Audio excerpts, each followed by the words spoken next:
Hi everybody, this is Greg Gossett from Gossett Trading and Mentoring, and today is Saturday, August 24th, 2024. Really appreciate you by to this weekend's podcast. I hope you're going to find it helpful. The format for today is, first of all, we're going to run the U.S. legal disclaimer. Secondly, we're going to go and we're going to take a look at the current trades that I have in the market at the moment, both on the daily and the weekly time frame. We're going to discuss when I entered the trade, why I entered the trade, what the setup was, what the confluence of signals were, where I placed my stops, my emergency stop, my end of day stop, how I am going to get out of portions of the position if it moves my way until we get to serious overhead resistance. So basically how I am going to manage the trade. Had some good weeks. The market's been very, very strong. But it's very important in trading that you have a process, and more importantly, that you follow the process. That's the most important part. So hopefully this will be helpful. You can kind of take a look at, my thinking of where I enter trade and how I am going to manage it forward. And we'll go through the current open trades, the current closed trades of the week, and then also on the weekly charts as well. After that, we're going to talk about trader psychology. As I mentioned, every week, it's the most important skill in trading, by far. It really is the most important skill, the ability to create a plan and then follow that plan. I can't tell you how important it is that you follow the plan. In my experience, working with a lot of traders around the world, about half of them have an issue with getting out of their trades when it hits their stop loss, right? That kind of comes down to ego, and that's a real thing. But just as important, it's important that you stay in a winning trade as long as the trade and the price action is telling you not to get out. That's the whole other half of the issue. The other half of the issue is people getting out too early because they think to themselves, I think it's high enough. Oh, I think it's going down. Well, look at the rally that we've had over the last 2 weeks. Very surprising to me, to be honest, but there's no reason to get out of anything when it's going straight up. So that all comes down to trader psychology, getting that plan together and then following the plan, whether it's to the upside or to the downside, and they're both just as important. After that, I have gone down through my watch list, my master watch list. I did that last night, both on the daily time frame and the weekly time frame. And I have identified some potential trades, both long and short, next week that I'm looking at. Now, they're not at the levels they need to be yet. They don't have the confluence of signals yet. But on Friday nights, going through my watch list, I look and go, okay, here we have stock ABC. If it gets to this level, then there's a confluence of this, that, and the other all happening together. And that's where I'm interested in taking a trade. I like to look at it beforehand. If it gets there and does this, then I'll potentially take the trade. If it doesn't get there, then fine. And in my experience of almost 29 years as a trader, this strategy works the best for me. When the market's open and lights are blinking and you're distracted by this and that, that's not the time to do it. For me, it's the time to do it is on the weekend and go, okay, those are the locations. If it gets there, then perhaps I'll take action, because if it gets there, then it has a confluence of signals, it has a good risk to reward ratio, and so on. All right. So anyway, just some friendly advice, and it's worked well for me. So that's going to be the podcast, the format for the podcast, and I hope it's going to be helpful for you. If it is helpful for you and you find something of value, I really would appreciate if you could hit the thumbs up button.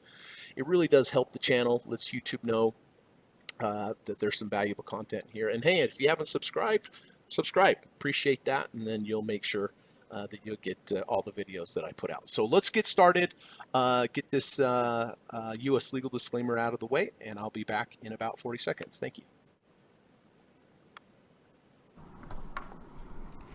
This video or live broadcast, like all instructional materials produced by Gossett Trading and Mentoring LLC, is created and published for informational and educational purposes only. Please carefully read and/or listen to the U.S. government required disclaimer before watching this video or live stream broadcast. The video link and disclaimer text are located in the description section of this video or live broadcast, here and here. Thank you so much.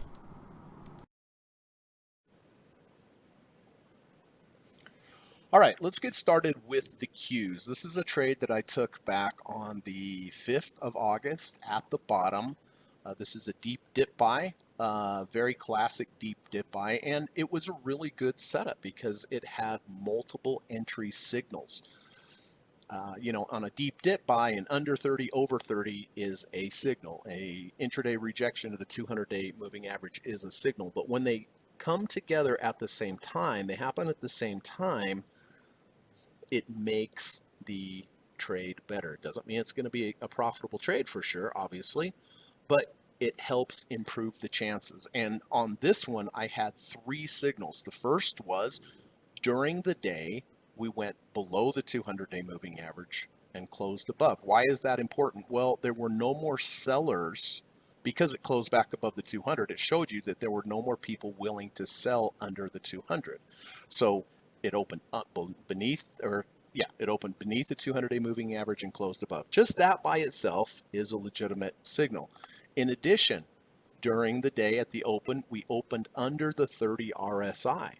And then we closed above the 30 RSI. Again, by itself, legitimate signal, but it's better when you have more signals together. So 2 super strong signals. When it comes to like the Qs or the S&P, the SPY, an under 30, over 30, and under 200, over 200 is one of the strongest signals, deep dip buy signals that you can get. And we had both of them. Now, I take my trades at the end of the day because the end of the day action is the most important. And at the end of the day, yes, it closed above the 30 RSI, and yes, it closed above the 200-day moving average. In addition to that, we have a long-term trend line. You see the bottoms way back here in 23 and then in 24. Well, if you extend that trend line out, that's a long-term trend line. And look, underneath the trend line, and then we closed above it. So really the trifecta of setups during the trifecta of setups happening on the same day, and that's why I took the trade. I took the trade at 435.31. Now, as soon as I take the trade, the first thing I do is I have to place my emergency stop. My emergency stop is always placed exactly 2 ATRs below my entry. Now, the good news is that this emergency stop is only gets hit about 5% of the time, but it does happen, but only about 5% of the time in my experience. So I always use 2 stops. The emergency stop, which I just discussed, and if it does get there, then the way I position size, I will lose 1% of my account. Not fun, but recoverable, right? 95% of the time, your end of day stop is where you're going to take your loss. And my end of day stop is a close below the 200-day moving average. Just that simple. If the next day it had closed below the 200, I'd simply be out of the trade for a smaller loss than my emergency stop, because the maximum loss is going to be 1%. So 95% of the time, your end of bar stop is going to be less than a 1%, loss. So now, this line up here, that's my trailing stop level. This is exactly 1.5 ATRs above my entry. So if I take the trade and it gets here, then I go into what is called trailing stop mode. It doesn't mean I do anything. It just means now I'm in that mode, which means that if it gets to my trailing stop level, 1.5 ATRs above my entry, then in the future, if I have a close below a previous bar's low, I will get out of half of the remaining position. Okay, which happened on Thursday, but we'll get into that in a minute. So, had the confluence of signals, under 30, over 30, intraday rejection of the 200, intraday rejection of the long-term trend line, entered at 435.31, placed my emergency stop 2 ATRs below, my end of bar stops closed below the 200, I placed my 1.5 ATR trailing stop level above. If it gets there, then I go into trailing stop mode. So, these are all defensive moves. If it moves against me, I'm going to do something. Makes sense? Even with the trailing stop level. If it closes below a previous bar's low after reaching trailing stop level, then I'll get out of half. So these are defensive moves if things go the opposite way of how they want them to go. I also want to play offense in my trading. And what does that mean? That means that I take partial profits if and when the price of the market that I'm trading moves up the value of 0.45 ATRs from the previous bar's close. I know it sounds complicated, it's not. But right now, the 0.45 ATR value you can see is 494. So let me give you an example for this coming Monday. So the previous, right now we're exactly at 480. Okay, we're at 480. So I take the current bar's close price, which is 480. I add 494 to it. That is my first profit target for Monday. Now I take my first profit target, add the 0.45 value to it again, 494. That becomes my second profit target.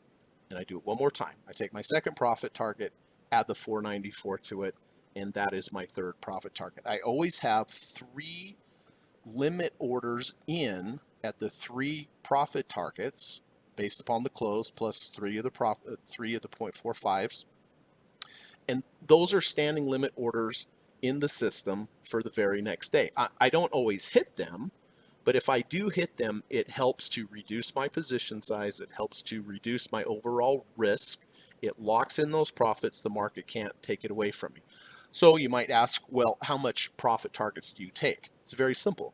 I take 10% of how many shares I currently have going into that next day. For example, maybe down here I had 300 shares.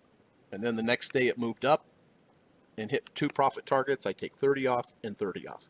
Then the next day I'd only have, 240 shares. So it keeps going down. So let's just say maybe now I have 120 shares. So the first profit target would be 12 shares. Next profit target, 12 shares. Next profit target, 12 shares. Make sense? So I like playing offense as well. So back to the trade. When I entered here at 435.31, the next day it did move up and I hit 2 profit targets. So I locked that in, reduced the position size. Next day we went down, we opened up higher. So I hit 1 profit target there. And then of course, everything's just been going up. Hit a couple profit targets here, hit 1 here, nothing here, 2 here, nothing here, 2 here, and so forth and so on. So I've just been scaling out into this move. Now, on Thursday, we had the first close from the previous day's low. So here on the 22nd, we obviously closed below the 21st low. So I took off half of the remaining shares that I had at that day and really reduced my position size. And so I locked in half for a gain of 8.68%. And then, of course, on Friday, we gapped up, went higher, and I hit an additional profit target. So I locked in half the remaining shares for a gain of 8.68%, and the remaining shares that I have are currently up 9.19%. All right, so that's a deep dip buy. Hope that was helpful. I mean, obviously the trade turned out really well. UNG. Okay, UNG is natural gas. This is a different trading approach for UNG. It's not a deep dip buy. This is called an abandoned baby, and I really like abandoned babies in their close relative, an island reversal. So you can see I did get long here on the 6th of August at $13.09. Why? Well, take a look at the bar here highlighted in green. Now, the important part here is that before the highlighted green bar, we gapped down. So we opened up lower. There was some bearish sentiment for whatever reason why that market gapped down. However, the very next day, we gapped up. So sentiment went from bearish to bullish in a very quick time frame. And it leaves this little bar down here abandoned. That's why they call it abandoned baby. And by the way, if you'd like to learn more about abandoned babies, island reversals, go to my YouTube channel. I have a video there about why abandoned babies and island reversals are some of my new favorite strategies. So it gapped up. I got long here at 1309. Now on this particular trade, unlike the Q trade, it's very simple. I have a 2 ATR stop and I have a 4 ATR profit target. And I don't phase out. I don't do anything. Just one of two things are going to happen. I'm going to hit my 2 ATR stop or I'm going to hit my 4 ATR profit target. In my experience, and if you've been watching this channel for a while, you'll see some of the abandoned babies that I've had recently done really well, bonds, gold, where I hit the 4 ATR profit target. But in my experience, if you have a good abandoned baby or you have a good island reversal, about 70% of the time I hit the 4 ATR profit target. Only about 30% of the time do I hit the 2 ATR stop loss? And I certainly hit it, but that's not the point. The point is more times than not, I hit the 4 ATR profit target, then I lose the 2 ATR stop. So over time, that's a good proposition, right? If about 70% of the time, again, in my experience, I make 4 times, but only 30% of the time I lose 2 times, that makes sense, right? Imagine if you're flipping a coin and every time you won, you got paid twice as much as when you lost. Well, you do that as long as you keep your eyes open, right? So anyway, it moved in my direction nicely right away. Here on this day, I was like, oh, I might get that 4 ATR profit target, but we have pulled back from that. But again, it's just this trade is one or done. I'm either going to hit 2 ATR loss, going to hit 4 ATR profit target. So it's a very easy trade to manage. And it's given back quite a bit last week, but so far this particular trade still up 4.52%. All right, let's go to Microsoft. Microsoft is another deep dip buy signal. You can see back here on the 9th of August, the previous day we closed under the 200. On the day that I entered, got in at 406.02 when it closed above the 200-day moving average. So I got in at 406.02. I placed my emergency stop 2 ATRs below. My end of bar stop simply a close below the 200. See how close I entered above the 200? So the closer I am to the 200, the less likely my loss, my end of bar loss is going to be big because it's right there. If it had just literally closed 1 penny under that the next day, I'd simply be out of the trade for a very small loss. And that's the importance for me of trying to buy as close as I can to my stop because it makes my risk to reward ratio better.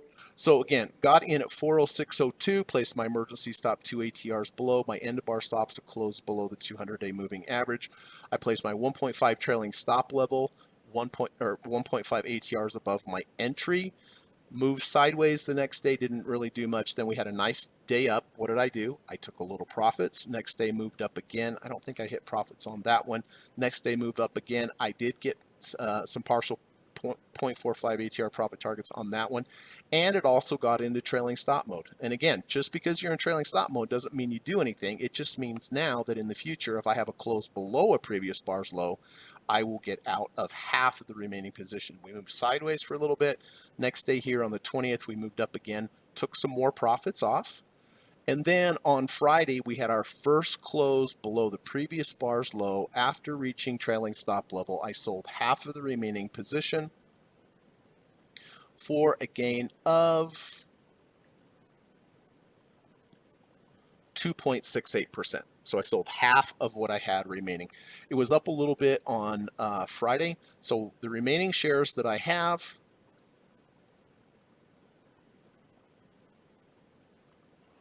up 2.68%. But as we were moving down on Friday, I was like, oof, it may close under the 200-day moving average. And if it had, fine. And the importance of that would be that I took partial profits when I had them, and then I locked in half of or I sold half of the shares when we had a close below. So if it goes down, I'm glad. If it went down and closed under the 200, I'm glad that I sold half. However, if it keeps going up, I'm glad that I still have half, right? It's only one of it's one of the only win-win situations in trading is selling half. That's why I really like to sell half, because no matter if you sell half, you're kind of happy regardless. If it goes down, you're glad you sold half.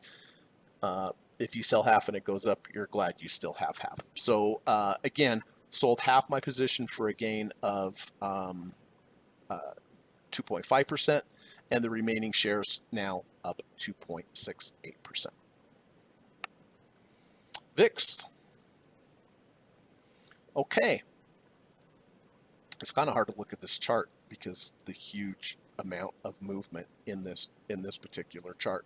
So this is what is called a bullish order block, and it's a little hard for me to explain this in just a few minutes, but you can see that this green box here, this is the buyable area. Why?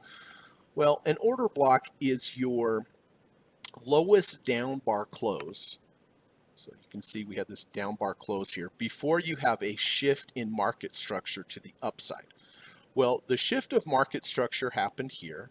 You can see it pulled back, got right to that, and then had the absolute explosion of a lifetime. But now this green box, this order block, is still a buyable area. And so I got long here on the 19th of August when we came down, bounced off the top of that bullish order block, and I did get long at 44.70. Now, because the ranges are so big, I placed my emergency stop all the way down here, and I position size. So even if it goes all the way down there, I still only lose 1% of my capital. Unlikely that's going to happen. And my end of bar stop is a close below the low of the bullish order block, and that's 42.60. I know it's hard to see this chart because we have this huge move up, and it makes all the bars kind of smaller and hard to see. So here's my 1.5 ATR stop above here, and you can see I did get the low, moved up a little bit the next day, moved up again pretty nicely, and then down pretty strong 6% on Friday. But still, this particular trade up a little bit, up about 2.63%. And again, my stop here is a close below the low of the bullish order block at 42.60. So whether will it hold, I don't know.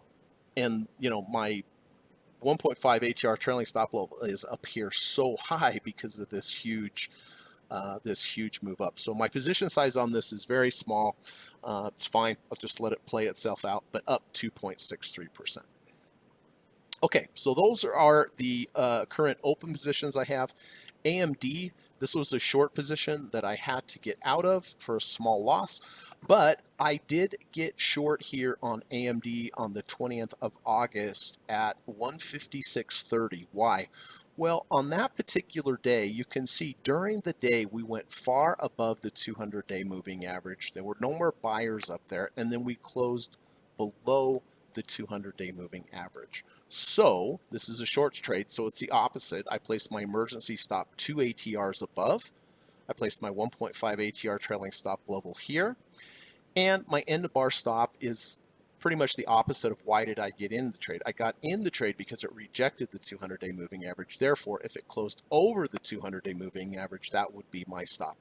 And the risk to reward was very good because we were just underneath the 200-day moving average. So what happened was the next day it did close above the 200-day moving average. So I had to get out for a small loss, about 0.73%. But I'm always looking for the confluences of combinations and combinations. So the signal was legitimate, rejection of the 200-day moving average closed below. But do you see how the gray line, this is the 50-day moving average, and you have the black line, the 200-day moving average. Do you see how we crossed under? That's called a death cross. In my experience, when the 50 crosses under the 200-day moving average, and then the first rally back to the 200-day moving average usually fails. And this trade still may be a good one. As a matter of fact, I have it on as a potential for next week. So I did get out, and then the next day we had the big move down. I was like, shoot, I was right. looked like generally I was right because then we had the big day down, but I was already out. Now I didn't short it here, and the reason I didn't short it again here was look how far away we are from the 200-day moving average. So the risk to reward's not very good at that point.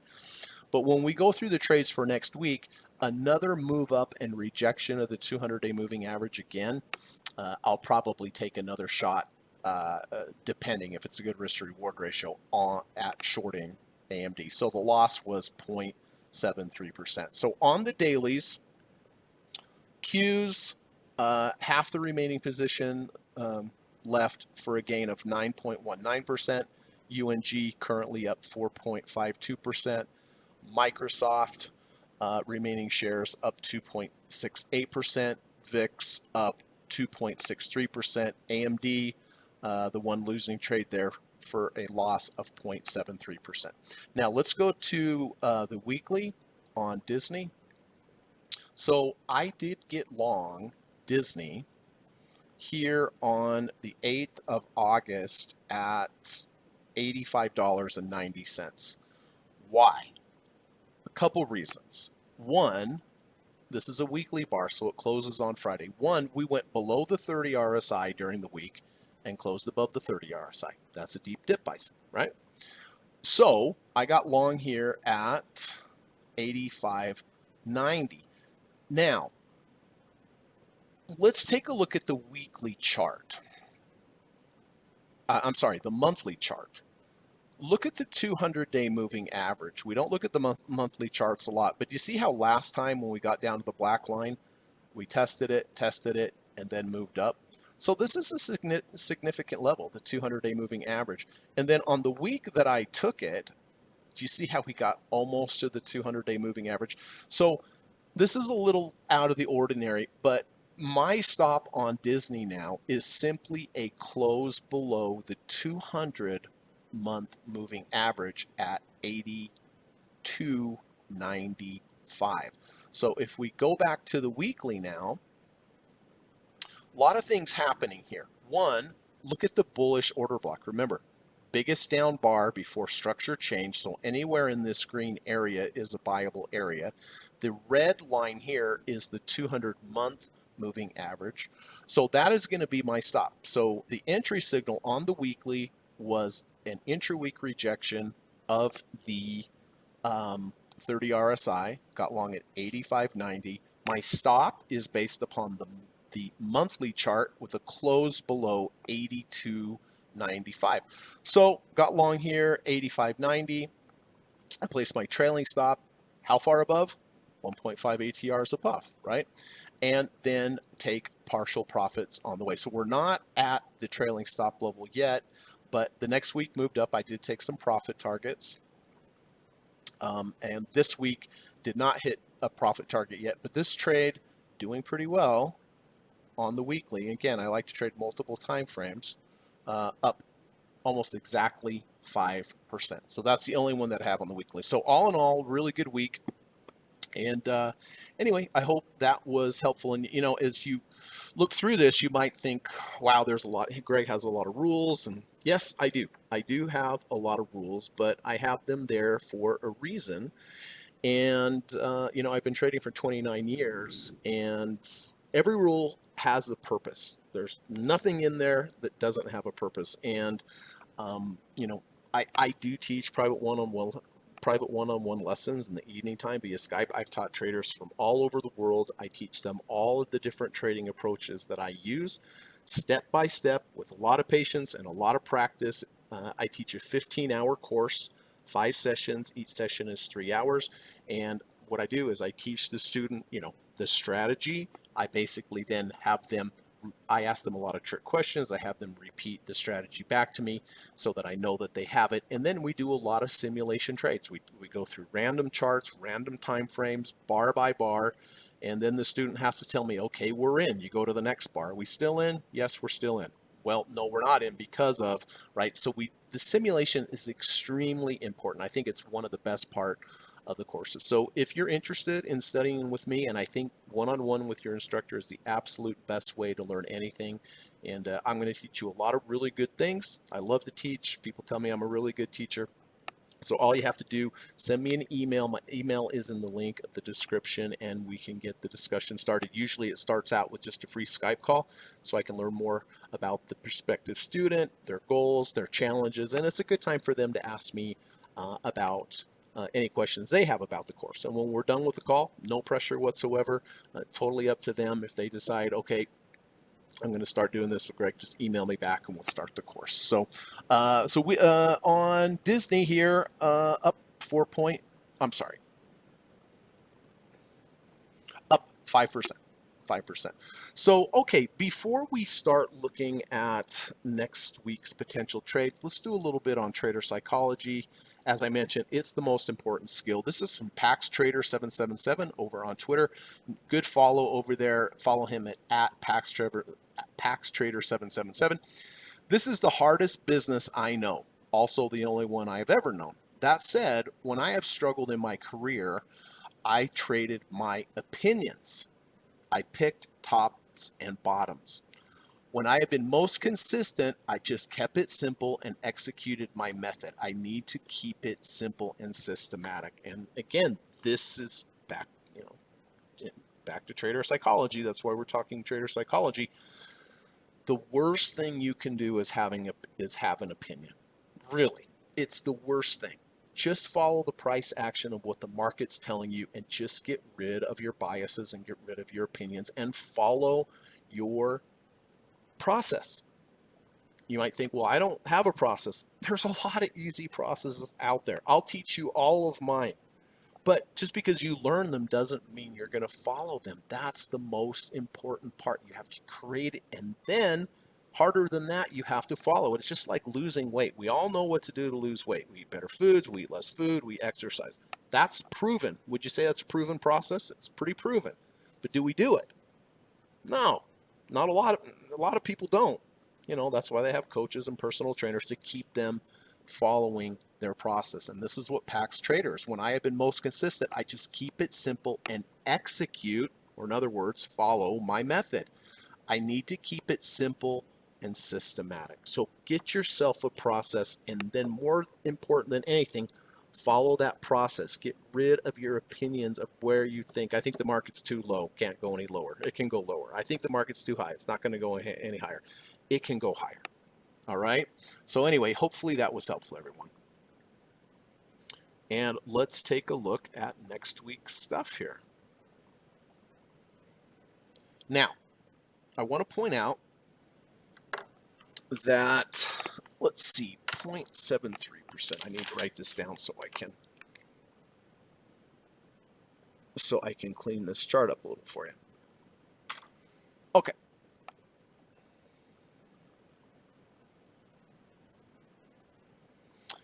AMD. Okay. Oh, I want to point out, look, here I have 5 symbols.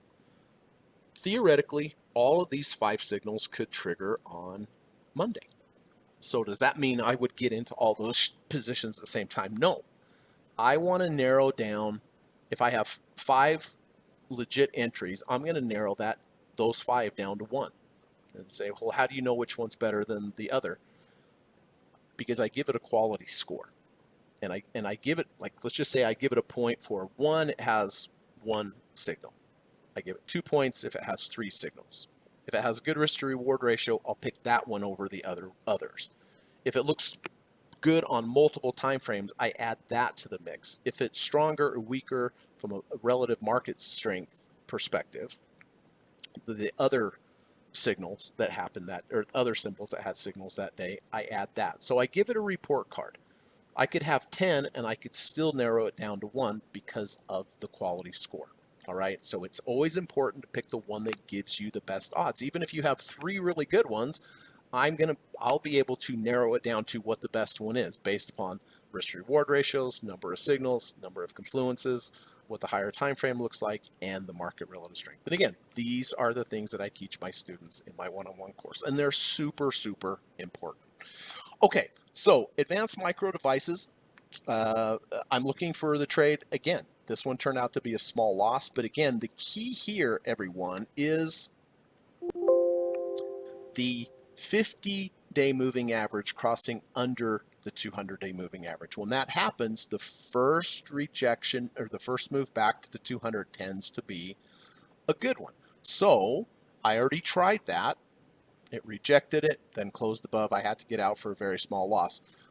However, it's within striking distance of that 200 again. If it gets to that 200 and rejects again, I'll probably or potentially take another short position.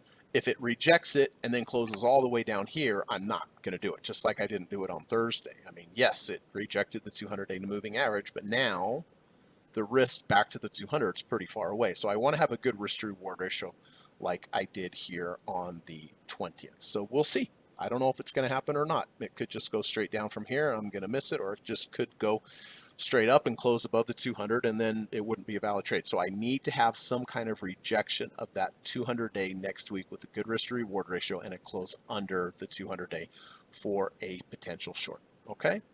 Amazon. Okay, so Amazon had some nice deep dip buys down here that worked out very well, but now we're above the 200-day moving average. Would I have taken this trade above the 200-day moving average here on the 15th? No, I would have not. Why? Well, the previous day it closed below the 200, and then the next day it closed over the 200. Would I take it? No, because look, the risk to reward ratio to the 200 is a long way. It's not a good risk to reward ratio. So that's why I didn't take the trade. So what I am looking for is a pullback now to the 200-day moving average, either a intraday rejection, a bounce, a close over, close under, close over. This is a deep dip buy, right? This is a deep dip buy approach. But you can see I've marked here in green. This is the level that I'm looking for. If and only if it comes back here and has some kind of rejection of the 200-day, then I'll potentially take the trade. But I don't know. It could come down here, nicely reject the 200-day moving average, but one of the other symbols over here may have more confluence of signals, and I would pick that one. So anyway, we'll see. But this is the area that I'm interested in. We've had a big move up. A pullback would not be out of the question. But the main thing about that 200-day moving average on this deep dip buy is that it just offers me a good line in the sand. If it rejects it, then I'm in above the 200. I'm out below the 200. Then, of course, I take profits if it moves above and goes up and gets to certain levels and things like that, right? But starting right off the bat, the thing that's important is it holding above the 200. If it closes below, I'm out. So anyway, a potential pullback to the 200-day moving average could potentially get me long next week. Don't know. We'll have to see. FedEx. Okay, so I talked about bullish order blocks. Well, this is a bearish order block. And why? Well, look, this particular bar here on the 31st of July, this was the highest up bar close before we change market structure to the downside. We're still in a downward market structure on FedEx, even though we had this big U bottom. I mean, just incredible. Down, down, down, down, down, up, up, up, up, up. Well, this red box area is a shortable area for me. And I've highlighted this red line here, which is important to me because this red line is halfway of this big down bar. See the big down bar we have over on the 1st of August? Well, when you have a big down bar, usually when you get to back halfway to that big down bar, you'll find some resistance. Not only is that red bar at halfway of the resistance, it's also at the bottom of the bearish order block. So next week, I don't know, we might just go down and I won't get the trade. But next week, if we move up and reject halfway of this bar here, if we reject basically $300.80, I may take the short trade because one, we're at halfway at the big down bar. Two, we're coming into the resistance of the bearish order block. If I take the trade, I'll place my emergency stop 2 ATRs above. And then my end of bar stop will just simply be a close above this swing high here at 305.87. But this red box area is the place I'm looking for a trade. And the first short that I'm looking for, again, is if we reject the bottom of this bearish order block, which also coincides with halfway of this big down bar. And again, the price that I'm looking to reject is $300.80. $300.80.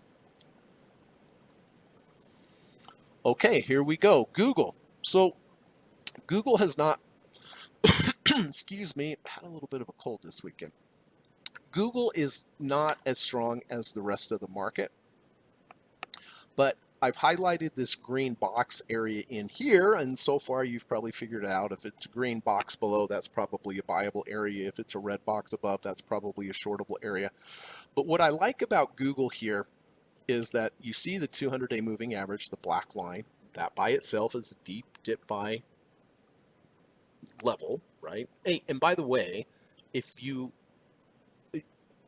you like, if these deep dip buys make sense to you, I have a really good online course at udemy.com where I teach you. It's 9.5 hour video. It's very affordable, somewhere between $30 and $50, but it's a great online course where I teach you step by step exactly how to trade the deep dip buy approach, which, you know, some of the trades earlier today, I've shown you, like the Q trade was a deep dip buy approach. This is a deep dip buy approach. But if you're interested in taking that course, it's a really high quality course. It's there's, I think, 4.9 stars reviews on that course, and it's between $30 and $50, but it's a lot of content, 9.5 hours of content where I teach you step by step. We go through the simulations trades as well, and the link is in the description of this video, the Udemy link. So, but the real confluence is happening on Google here is that, one, this is a bearish or bullish order block.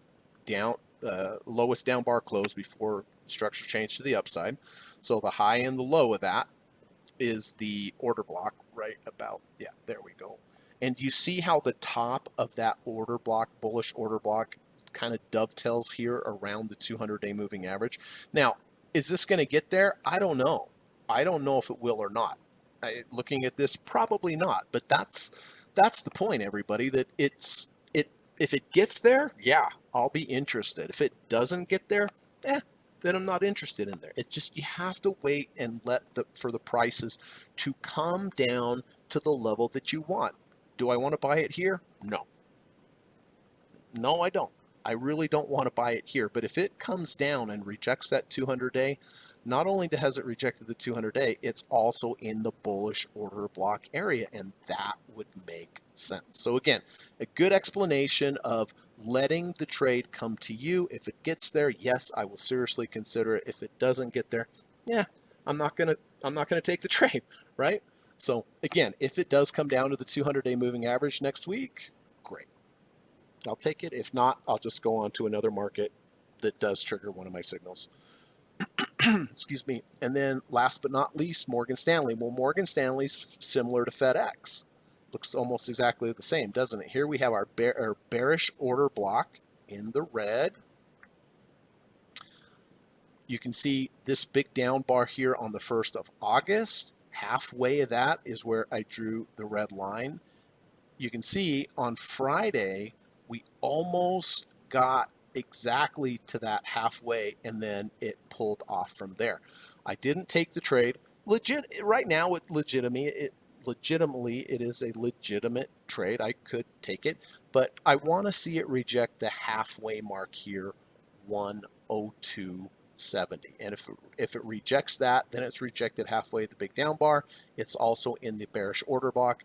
And my end of day stop, of course, would just be a close above this swing high here at 104.32. So pretty good risk to reward ratio. Of course, we've had this big rally already. We might just rip through it. May not, we just might go through it, and that's fine. I won't take the trade. So I'm looking for a rejection of the halfway at 102.70. We already rejected the bottom of the order block. Just that alone by itself is legitimate, but I want to see if it can reject their 102.70. So those are the dailies that I'm looking at next week. And now let's go to the weekly bars. Now remember, weekly bars close on Friday, so it's one of the nice things about weekly bars. You really only have to look at those on a Friday. Okay, so this is a weekly bar of Apple. Well, red box, what does that mean? Probably shortable. Here is your bearish order block. The high is 232.81. The low is 222.99. We are in that bearish order block right now. But similar to some of the dailies I just showed you, like on Morgan Stanley, the big down bar that happened on the 19th of July, halfway of that is 229.20. So halfway of a big down bar, 229.20, also in the bearish order block. So I would potentially think about taking a short next Friday if we have rejected 229.20. So that will be a short. Who knows? It might just go on up and it invalidates the trade. But that's what I'm looking for a short on the weekly on Apple if we reject 229.20. And then my end of bar stop will simply be if we close above all-time highs. Because if we close above that, then all the structure changes and it changes everything. So on Apple, looking for rejection at 229.20 for a potential short on the weekly time frames. Amazon, okay, red box up here, bearish order block, highest up bar close before structure change. Now look, we're pretty far away from that. I mean, the bottom of the order block starts at 192.65. We're only at 177.04. So the chances of this coming up here, not real great. Again, I'm not saying, I'm not showing you these because they have a high probability of getting where they're supposed to be. I'm just showing you these because if they do get there, they would be some pretty sweet setups.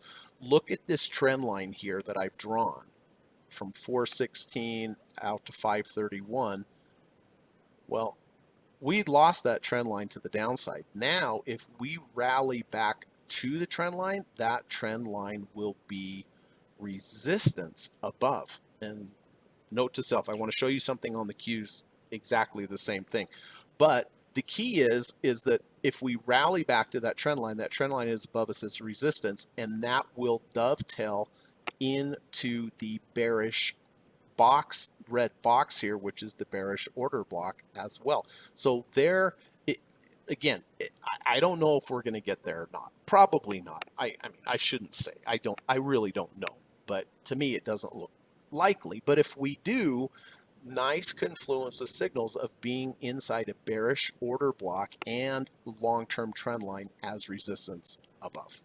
Okay, makes sense. Hey, I'm going to show you this before I forget because I don't want to forget because it's a good teaching example. If so, on this chart's pretty. So just like the trend line above us on Amazon, look at the long-term trend line on the Qs. Well, it starts here on April 22nd to May 2nd. Draw that out into space, and look. See the long-term trend line? Back here on the 19th, we did get above it, and then below it, and above it, and below it. And now that trend line above us is going to be some resistance for the market. And you can see almost to the penny on Friday.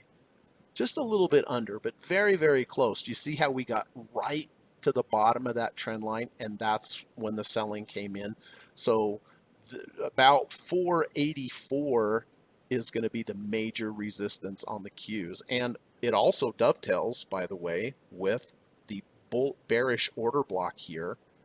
So this area in the red here is where I identified that we're probably going to have some issues and stop going up and maybe consolidate or go down. And you can see it's exactly where the Qs had.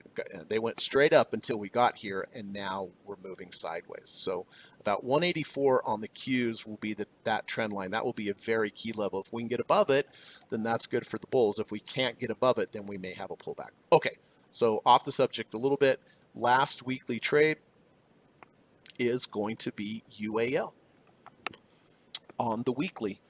Well, it's a red box, so you know it's probably going to be a short. Well, it is going to be a short. The 200-day moving average, we are underneath it now on the weekly. If we get back to it and reject it, that's going to act as resistance above us. So, you know, we might just go zooming right through it, then we have support below us. But as of right now, that is resistance above. And the other key thing is this bar here on the second, the big, huge down bar. Well, this happened for a reason. So just to come way above this and just to go up is unlikely. So I like that the 200-day moving average is resistance, and it also falls inside of this big down bar. So next week, if we reject the 200-week moving average, which means we go above it during the week but close under it on Friday, or we get right to it and it acts as a ceiling and closes below it, then the resistance is above us, and essentially it's just a good risk to reward ratio, and my stop would just be a close back above the 200-day moving average. So those are the dailies, and the weeklies don't have a lot of them like I usually do, because the market's been in this, big straight up vertical move. But keep in mind that on the Qs and on the SPY, we are up into that red box area. We've had a lot of people buying. It's starting to move a little bit sideways now, so we're running out of buyers. So we're in a resistance level. And then of course Powell came out at Jackson Hole and basically telegraphed to the market that we're going to start cutting rates, which seems really bullish.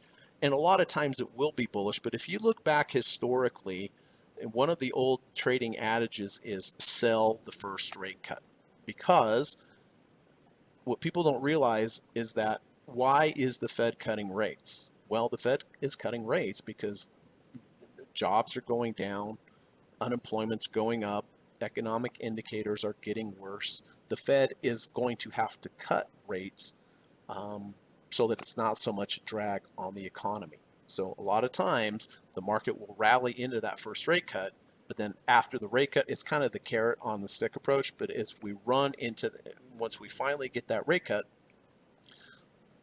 you're getting the rate cut because things are slowing down, and that of course is going to affect stocks in the meantime. So keep that in mind. Listen, if I can help you with your trading, please let me know. I'd love to have you as a student. I love to teach. I teach really good stuff. It's a very high quality course, and you're going to learn a lot and have a skill. So all you have to do is reach out to me. My email's in the description. Again, I have the YouTube or the Udemy course. If you like online courses, the link's in the description. Like I said, it's very affordable, and you can learn that deep dip buy approach in about 9.5 hours, and that's a great approach. You can see I had some really good trades with that as well. But if you like today's podcast, I appreciate if you hit the thumbs up button. Like I said, it helps out the channel, and I always like to leave off with, if you could please do something nice for another person today. If we all did one nice thing for another human being, it just would really help the world, and I think we could all use that. And if you could also go out and try to do something nice for an animal today, I would really appreciate that. Animals appreciate acts of kindness just like we do. But I appreciate you being here, and I appreciate you spending your time. I hope you found it helpful, and God willing, I will see you next week. But remember, get yourself a process, and whatever it takes, follow that process and get rid of those opinions and biases that you have, and just follow the price action. If you have any comments or questions, leave them in the comment section. I'll do my best to get back. But again, have a really good rest of your weekend, everyone, and thanks again for visiting today. Thanks. Bye-bye. U.S. government required disclaimer. Stock, options, futures, and forex trading is not appropriate for everyone. While there is a potential for large rewards, there is also a substantial risk of loss associated with trading. The material in this video or live broadcast is not geared towards any particular individual or to any particular financial situation, and is not intended to meet the particular investment objectives of any viewer. This video or live broadcast, like all instructional materials produced by Gossett Trading and Mentoring LLC, is created and published for informational and educational purposes only.